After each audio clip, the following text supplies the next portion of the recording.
নমস্কার, আমি বোধসত্ত্ব খান চলে এসেছি সহজ শেয়ার বাজারের আরেকটি নতুন এপিসোড নিয়ে। প্রিয় বন্ধুরা, আশা করি সবাই ভালো আছেন এবং সুস্থ আছেন। আজকে জানুয়ারি 8 তারিখ। মার্কেট সেই অর্থে দেখতে গেলে প্র্যাকটিক্যালি কিছুই করেনি, ভীষণ ফ্ল্যাট বন্ধ হয়েছে। নিফটি কি সেন্সেক্স দুটোই যা বলুন মোটামুটি হালকা নেগেটিভ টাচ নেগেটিভে বন্ধ হয়েছে। সকালের দিকে ডেফিনেটলি নেগেটিভ ছিল, কিন্তু তারপর মার্কেট রিকভার করে যায়।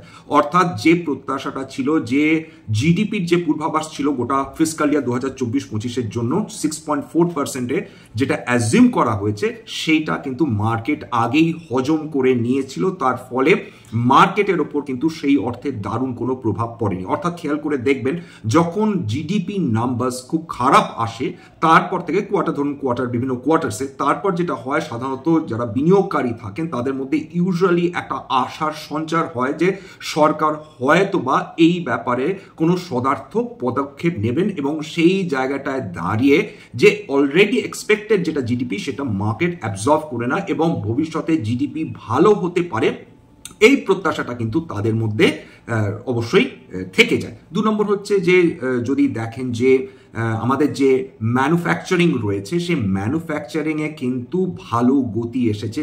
যেটা পারচেজিং ম্যানেজার্স ইন্ডেক্স, সেটা কিন্তু মানে নিয়মিত হারে বৃদ্ধি হচ্ছে। তবে এবং ম্যানুফ্যাকচারিং যদি ক্রমাগত বৃদ্ধি হতে থাকে একটা দেশের মধ্যে, সেটা ডেফিনেটলি একটা দেশের অগ্রগতির জন্য অবশ্যই সদার্থক। সেই জায়গাটা থেকে মার্কেট রিট্রেস করলো কিনা, এটাও কিন্তু অন্যতম কারণ হতে পারে।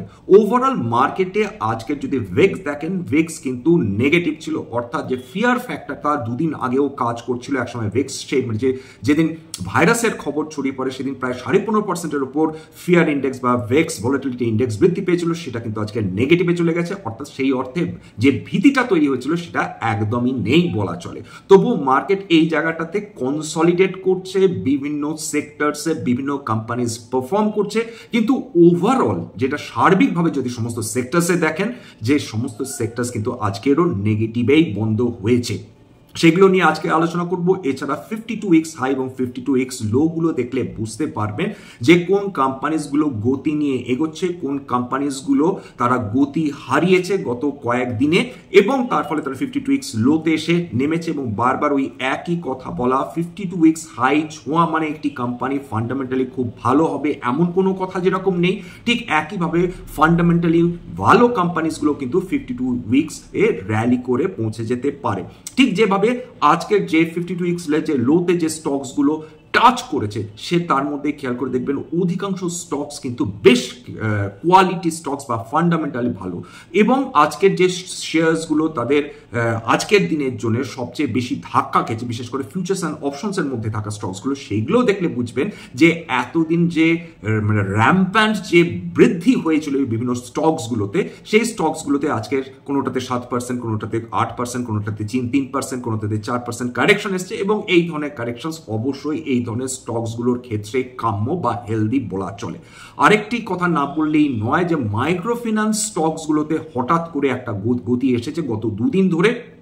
আজকে বিশেষ করে ক্রেডিট অ্যাক্সেস গ্রামীণ প্রায় 13%-এর কাছে বৃদ্ধি পেয়েছে, এবং স্পন্দনা ফুর্তি বিগত মানে আগের দিন থেকে র্যালি করেছে, দুদিনে কিন্তু প্রায় 40%-এর উপর র্যালি করেছে। তবে যদি সার্বিকভাবে গত 2 বছরে যদি আপনারা দেখেন, স্পন্দনা ফুর্তি কিন্তু প্রায় 1200 টাকার লেভেল থেকে 300 টাকার লেভেলে চলে এসেছিল, এবং সেখান থেকে আজকে 40% র্যালির পরেও কিন্তু একটা হিউজ আন্ডার পারফরমেন্স করে চলছিল এই কোম্পানিটা। সুতরাং সেখানে যদি 40% কারেক্ট মানে যদি র্যালি করে থাকে, তাতেও কিন্তু স্টকটাতে যে মারাত্মক উত্থান এসেছে সার্বিকভাবে গত 2 বছরে তেমনটি নয়। তার কারণটাই হচ্ছে এরা যে মাইক্রো ফিন্যান্স পোর্টফোলিও নিয়ে ডিল করছে, তাদের মানে বিভিন্ন মাইক্রো ফিন্যান্স কোম্পানির এগেনস্টে যে মূল অভিযোগটা, সেটা হচ্ছে এদের যে লেন্ডার্সরা তারা ওভার লিভারেজিং করেছেন, এবং তারা যে হারে ঋণ দিয়েছেন সেটা যারা সাধারণ যারা ঋণ মানে যারা গ্রহণ করেছেন ভীষণ স্মল প্যাকেট লোনস, তারা তাদের ফেরত দেওয়ার মতন অবস্থা দাঁড়ায়নি। তার ফলে তারা অনেক সময় লোন ফেরত দিতে তারা ডিফল্ট করেছেন। সুতরাং এই মাইক্রো ফিন্যান্স পোর্টফোলিও কিন্তু এই ধরনের নন পারফর্মিং অ্যাসেট হিসাবে হয়ে ওঠা বা নন পারফর্মিং লোনস হয়ে ওঠার কিন্তু জন্য যেটাকে বলা যেতে পারে একদম প্রধান দাবিদার হয়ে উঠেছে। যতক্ষণ না স্মল ফিনান্স ব্যাংকসগুলো বা এই ধরনের মাইক্রো ফিন্যান্স এই লেন্ডিং ইনস্টিটিউশনসগুলো নিজেদের মাইক্রো ফিন্যান্স পোর্টফোলিওটাকে ব্যালেন্স করে, ক্লিন আপ করে, ততক্ষণ কি হবে সেটা কিন্তু বলা মুশকিল। হ্যাঁ, এটা ঘটনা, বিভিন্ন মাইক্রো ফিন্যান্স ইনস্টিটিউশনস তারা স্ট্রাগল করছে এই মুহূর্তে, তারা তাদের ব্যালেন্স শিট ক্লিন আপ করার চেষ্টা করছে, কিন্তু এটা 2-3 মাসের ব্যাপার তো নয়, এর মধ্যে হতেই পারে। এর মধ্যে বিভিন্ন মাইক্রো ফিন্যান্স কোম্পানিসগুলোতে এত সেলিং এসেছে, এত ওভার সোল্ড জোনে চলে গেছে, সেই জায়গাটাতে যদি 30-40% তারা উত্থানও দেখে, সেটা কতদিন সাস্টেন করবে সেটা ডেফিনেটলি একটা প্রশ্ন অবশ্যই আমাদের মনের মধ্যে থেকে যাবে। তবে সরকার যে এই ব্যাপারে মারাত্মক উৎসাহিত হবেন, বিশেষ করে এই মাইক্রো ফিন্যান্স ইনস্টিটিউশনসগুলোকে সাহায্য করার ব্যাপারে কতটা হবেন সেটাও কিন্তু যথেষ্ট লাখ টাকার প্রশ্ন বা কোটি টাকার প্রশ্ন। কারণ সেক্ষেত্রে যেখানে মাইক্রো ফিন্যান্স ইনস্টিটিউশনের যে কর্মকর্তারা তারা যদি নিজেদের বাঁশ নিজেরাই নেন, সেক্ষেত্রে সরকারের কিছু করার থাকে না, তাদেরকে নিজেদেরই অবশ্যই নিজেদের মাইক্রো ফিন্যান্স পোর্টফোলিও ঠিক করতে হবে।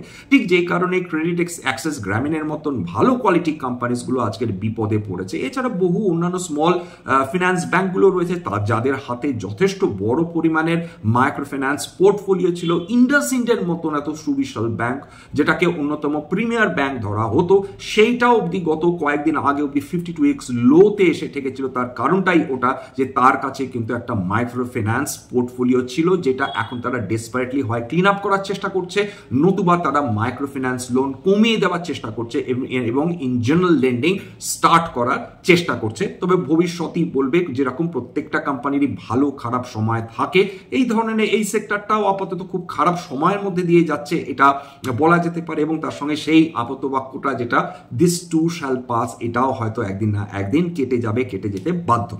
যাক, চলে আসি আজকে 52x লো নিয়ে আলোচনায়। আর্থ industries, Astral limited, AVT natural foods, তারপর Bajaj consumer, Balaji amines, Bandhan bank, Birla soft, এইগুলো কি এর মধ্যে এগুলো কি খারাপ কোম্পানি? উত্তর হচ্ছে না, এগুলো কোনোটাই খারাপ কোম্পানি না, কিন্তু এরাও প্রবলেমের মধ্যে দিয়ে যাচ্ছে। কন্টেনার কর্পোরেশন সরকারি কোম্পানি, এটা কি খারাপ কোম্পানি? ফান্ডামেন্টালি উত্তর হচ্ছে সেটাও না। কোথাও যখন তাদের প্রাইস টু আর্নিংস রেশিও অনেক চড়া হয়ে যায়, তাদের ইন জেনারেল আর্নিংস গ্রোথের থেকে সেটা অনেক বেশি হয়ে যায়, তখনই কিন্তু প্রবলেম আসে এবং তখনই সাধারণত কিন্তু আমরা কারেকশন দেখতে পাই বা বিনিয়োগকারীরা এই ধরনের স্টকসগুলো থেকে মুখ ফিরিয়ে নেন। তবে যখনই কোনো কোম্পানি ফান্ডামেন্টালি ভালো হবে, সে যদি রিকুপারেট করে ফেলে, স্বাভাবিকভাবে সেই কোম্পানিগুলো একটা না একটা সময় তাদের ফিরে আসার ক্ষমতা রয়েছে। এছাড়া Grindwell Norton, IRCTC, Kewal Kiran, Kolte Patil, Mahindra life space, Motherson SWI, তারপর নেটওয়ার্ক 18, পাওয়ার গ্রিড ইনভেট, তারপর রয়েছে। এবার খেয়াল করে দেখুন, এই যে কোম্পানিগুলো আলোচনা করলাম তার মধ্যে বহু ফান্ডামেন্টালি ভালো কোম্পানিজ রয়েছে, যেরকম তার মধ্যে কয়েকটা কোম্পানিজ নাম করছে না, তারা ততটাও কিন্তু ফান্ডামেন্টালি ভালো না। খুব স্বাভাবিকভাবে ফান্ডামেন্টালি ভালো কোম্পানি না হলে এর মধ্যেও বেশ কিছু কোম্পানিজ আরো নিচে নামতে পারে, আমরা কেউ জানি না সেটা নামবে না উঠবে, সেটা তো মার্কেট বলবে। কিন্তু সুগার সেক্টর যেটাকে বলা হচ্ছে যে তারা ইথানল প্রোডাকশনের ক্ষেত্রে একটা বড় ভূমিকা তারা পালন করতে পারে, সেই সুগার সেক্টরটা কিন্তু আপনাদের সঙ্গে এর আগেও আলোচনা করেছি, মোটেই ভালো পারফর্ম করছে না। দিনের পর দিন যখনই 52x লো নিয়ে আলোচনা করে থাকি, তখন কিন্তু তার মধ্যে অধিকাংশ যে স্টকসগুলো থাকে সেগুলো কিন্তু সুগার স্টকস হয়ে থাকে। অথচ অন্যদিকে দেখুন যে কনজামশন স্টকসগুলোর মধ্যে সমস্ত অ্যালকোহল স্টকসগুলো কিন্তু দুর্দান্ত পারফর্ম করছে। মানে এটাই হচ্ছে মজা, একটা কোম্পানিও ইথানল তৈরি করছে, অন্য একটা কোম্পানিও ইথানল বিক্রি করছে, কিন্তু দুটোর প্রতি অ্যাটিটিউড আলাদা। একটা মানে একদল এই যে যারা ইথানল কনজিউম করছে তারা টপ নচ, মানে 1% অফ ইন্ডিয়ান পপুলেশন, সেইখানে তাদের ডিমান্ড রয়েছে, সেখানে তাদের ক্রেতার সংখ্যা বেশি রয়েছে। অথচ সুগার সেক্টর যারা ইথানল তৈরি করছে সেই জায়গাটা কিন্তু প্রবলেম এসে দাঁড়াচ্ছে। 2 নম্বর যেটা পয়েন্ট, সরকার অলরেডি আপনারা জানেন তাদের ঘোষিত যেটা পলিসি, সেটা হচ্ছে তারা চাইছেন 80-20 রেশিওতে ইথানল ব্লেন্ড করা পেট্রোলের সঙ্গে, যাতে আমাদের পেট্রোলের জন্য ইম্পোর্ট করার জন্য যে খরচটা হয় সেটা সিগনিফিকেন্টলি নামিয়ে আনা সম্ভব হয়। সুতরাং সেই জায়গাটায় সরকার উৎসাহিত করার চেষ্টা করছে বিভিন্ন সুগার সেক্টরের বিভিন্ন কোম্পানিজগুলোতে, কিন্তু আপাতত যেটা দেখছি গত 1 মাস ধরে সেই অর্থে কোনোভাবেই কোনো পারফরমেন্স এরা দেখাতে পারছে না। এছাড়া রয়েছে ইয়েস ব্যাংক, অনেকদিন ধরে আমরা দেখছি আন্ডার পারফর্ম করছে এবং 52x লো। 52x তার মানে কি এটা যে কেবলমাত্র 52x লো যাচ্ছে, উত্তর হচ্ছে না, 52x হাইও রয়েছে। এর মধ্যে এজিস লজিস্টিক্স রয়েছে, এমআই অর্গানিক্স রয়েছে, অনন্তরাজ যে কারণে ছুটে চলেছে সেটা, অনন্তরাজ প্রাইমারিলি কিন্তু রিয়েল এস্টেট সেক্টরে অপারেট করে, অথচ এখন মানুষ পাগলের মতন অনন্তরাজ ইন্ডাস্ট্রিজের প্রতি ছুটে চলেছে। তার অন্যতম কারণ হচ্ছে এটাকে লোকে একটা প্রক্সি ডেটা সেন্টার প্লেয়ার হিসাবে দেখতে চাইছে। দেখুন খুব সহজ ভাষায় হচ্ছে মানে মাঝে মাঝে হুজুক ওঠে বিভিন্ন সেক্টর নিয়ে, বিভিন্ন ধরনের যেটাকে বলে নতুন ধরনের ব্যবসার জন্য, এবং হুজুকে এখন সেই অর্থে পিওর ডেটা সেন্টার প্লে কিন্তু কোনোভাবেই ভারতবর্ষে নেই। হয় এর মধ্যে আইটির involvement, information technology companies involvement রয়েছে, রিয়েল এস্টেট সেক্টরের ইনভলভমেন্ট রয়েছে, কুলার্স, এয়ার কন্ডিশনিং এদের ইনভলভমেন্ট রয়েছে, তাছাড়া জেনারেটর্স এদের ইনভলভমেন্ট রয়েছে, অথচ সার্বিকভাবে সমস্ত কোম্পানি যেগুলো রয়েছে, যেগুলো সেক্টরসগুলো আলোচনা করব, তাদের ইনভলভমেন্টের পর কিন্তু যেটা আমরা দেখতে পাচ্ছি সেটা হচ্ছে ডেটা সেন্টার, যেটা আমরা নিয়ে লাফালাফি করছে এখন, সেটা এখন পোশাকি নাম দাঁড়িয়েছে কিন্তু ডেটা সেন্টার স্টকস। কিন্তু pure play data centre stocks কিন্তু এখনো আসেনি বাজারে। আদানি ডেটা সেন্টার তৈরি করছে, রিলায়েন্স বিভিন্ন জায়গায় ডেটা সেন্টার তৈরি করছে, আনলিস্টেড যে কোম্পানিজগুলো রয়েছে তার মধ্যে সিফি রয়েছে যারা ডেটা সেন্টার্স তৈরি করছে বিভিন্ন এতে, অনন্তরাজও কিন্তু তারা এর মধ্যে ঢুকে রয়েছে, কিন্তু এটা পিওর প্লে যেটাকে বলে ডেটা সেন্টার স্টক কিন্তু নয়। এছাড়া আপার ইন্ডাস্ট্রিজ আউটস্ট্যান্ডিং পারফরমেন্স করেছে, অসাধারণ ওয়েলথ ক্রিয়েট করে দিয়েছে, বিনিয়োগকারীদের জন্য এখনো ওয়েলথ ক্রিয়েট করেছে। অ্যাসোসিয়েটেড অ্যালকোহলস এরা 52x হাই, যেটা বললাম যে 1% যারা কনজিউম করে ইথানল তাদের মধ্যে কিন্তু তাদেরকে কেটার করে অ্যাসোসিয়েটেড অ্যালকোহল। এছাড়া অ্যাটলাস সাইকেলস, ইপ্যাক ডিউরেবলস, তাছাড়া ইন্দ্রপ্রস্থ হেলথ কেয়ারে রয়েছে, ইনোভা ক্যাপট্যাব হেলথ কেয়ারে রয়েছে, কল্যাণী ফর্জ, তারপর Krishna institute health care, max health care এরা হেলথ কেয়ার এতে রয়েছে। এছাড়া শক্তি পাম্পস দিনের পর দিন তাদের সর্বকালীন উচ্চতা ছাড়িয়ে যাচ্ছে, সুন্দরম ক্লেটো, সানফ্ল্যাগারন, এছাড়া ভিসা স্টিল, ওয়েবসল এনার্জি, ওয়েলস্পান এন্টারপ্রাইজেস এরা কিন্তু 52x হাই ছুঁয়ে গিয়েছে। এরপর চলে আসি বিভিন্ন সেক্টরাল পারফরমেন্স। আজকে তো বলেই দিলাম যে বিভিন্ন সেক্টর তারা কিন্তু ভালো পারফর্ম করেনি। মার্চ নিফটি ফ্ল্যাট ছিল, সেন্সেক্স ফ্ল্যাট ছিল, কিন্তু যদি বিভিন্ন অন্যান্য ইন্ডাইসেস দেখেন মানে সেগুলো যেরকম আন্ডার পারফর্ম করেছে, বিভিন্ন সেক্টরসও আন্ডার পারফর্ম করেছে, এবং যে মানে স্মল মানে ছোট আন্ডার পারফরমেন্স না, বেশ বড় আন্ডার পারফরমেন্স। এর মধ্যে অটোমোটিভ রয়েছে 0.54%, কারেকশন হচ্ছে banking financial 0.72%, cement and construction 1%-এর উপর পতন দেখেছে, কংগ্লোমারেটস 1.22% পতন, কনজিউমার ডিউরেবলস 1.27% পতন, ইঞ্জিনিয়ারিং এবং ক্যাপিটাল গুডস 1.41% পতন, ফুড অ্যান্ড বিভারেজেস 0.98% পতন। একমাত্র যারা আজকে পজিটিভে বন্ধ হয়েছে সেটা হচ্ছে ইনফরমেশন টেকনোলজি 1.16%, সেটা কিন্তু আজকে পজিটিভে বন্ধ হয়েছে। ম্যানুফ্যাকচারিং আজকে নেগেটিভে বন্ধ হয়েছে 1.77%।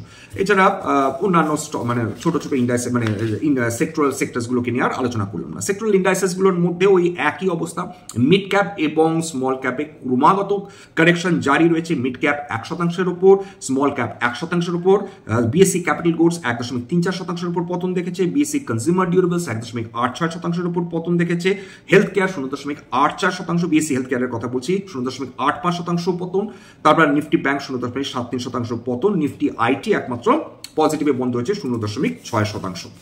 এছাড়া যেটা আমরা নজর দিচ্ছি না, কিন্তু আমাদের ক্ষেত্রে ভবিষ্যতে এটা অতি বিপজ্জনক হয়ে উঠতে পারে, এবং সেটা হচ্ছে কিন্তু ক্রুড অয়েলের ক্রমবর্ধমান দাম।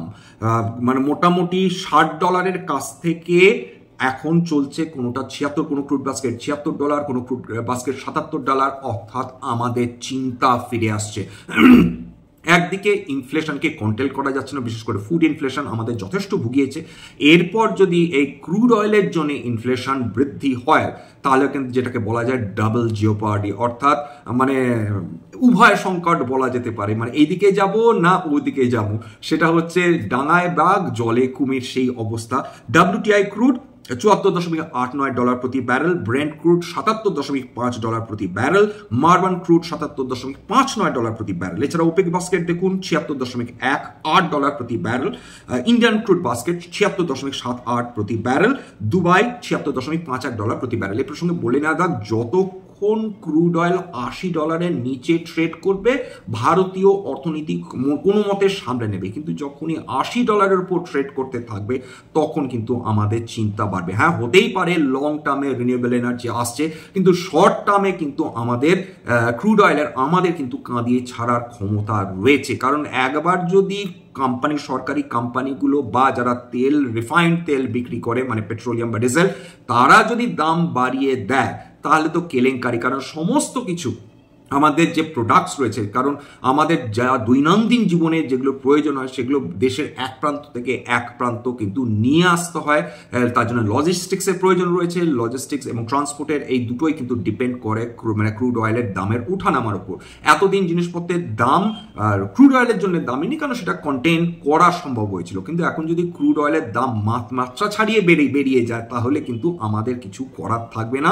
সেক্ষেত্রে কিন্তু বাজার আবার আতঙ্কিত হলেও হতে পারে। তবে আমরা ডেফিনেটলি চাইবো না $80 উপর যাতে ক্রুড অয়েলের দাম বৃদ্ধি পায়। তবে এই যে ক্রুড অয়েলের দাম বৃদ্ধি পাচ্ছে তার জন্য কিন্তু বিভিন্ন পেট্রোলিয়াম কোম্পানি তারা কিন্তু মহাফুর্তিতে রয়েছে আজকে, যেগুলো পজিটিভে রয়েছে। খেয়াল করে দেখুন, অয়েল ইন্ডিয়া আজকে 3.5% উপর বৃদ্ধি পেয়েছে, ওএনজিসি 3.24% বৃদ্ধি পেয়েছে, তারপর gas authority of India limited সেটা 2.43% বৃদ্ধি পেয়েছে, রিলায়েন্স ইন্ডাস্ট্রিজ 1.95% বৃদ্ধি পেয়েছে, তারপর চলে যাচ্ছি হচ্ছে বিপিসিএল, সেইটা আজকের 1.43% বৃদ্ধি পেয়েছে। কি হাই স্ট্রিম কোম্পানিজ বলুন, কি লো স্ট্রিম কোম্পানিজ বলুন। হাই স্ট্রিম কোম্পানিজ মানে যারা মাটি থেকে নিজেদের যাদের তেল ভান্ডার রয়েছে মাটি থেকে তেল উত্তোলন করে, সেগুলো হচ্ছে হাই স্ট্রিম কোম্পানিজ। লো স্ট্রিম কোম্পানিজগুলো হচ্ছে যারা এই ধরনের তেল তাদের রিফাইনারিতে নিয়ে গিয়ে শোধন করে খোলা বাজারে বিক্রি করে, তারা কিন্তু ডাউনস্ট্রিম কোম্পানিজ।